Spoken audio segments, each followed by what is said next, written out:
যদি কাউকে বিষাক্ত সাপে কামড়ায় তাহলে কিন্তু এই গাছ সেই সাপের বিষকে জল করে দিতে পারে, এমন ক্ষমতা আছে এই গাছের।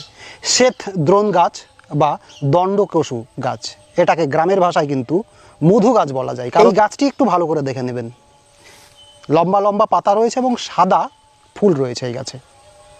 কি করবেন, অবশ্যই সাপে যদি কামড়ায় তাহলে ডাক্তারের পরামর্শ নেওয়াটা একদম 100% উচিত। তাছাড়াও যদি কোনো ব্যবস্থা না থাকে তাহলে আপনি এই গাছের পাতা কাণ্ডর রস করবেন, সঙ্গে গোলমরিচের রস করে, গোলমরিচ পেস্ট করে দুটোর একসঙ্গে রস করে দেবেন। তারপর সেই রস নাকে 2-3 ফোঁটা করে নাকে দিতে থাকবেন, 2 ঘন্টা অন্তর দিতে থাকবেন। আর কি করবেন, সেই সাপে কামড়ানো রোগীকে নিম পাতা মুখে চিবাতে দিবেন। যতক্ষণ বিষ থাকবে নিম পাতা কিন্তু তেতো লাগবে না, মিষ্টি লাগবে। যখনই বিষটা জল হয়ে যাবে বা বিষটা ভালো হয়ে যাবে তারপরে কিন্তু নিম পাতা অটোমেটিক তেতো লাগবে, তখন বুঝে নেবেন যে বিষ আর শরীরে নেই।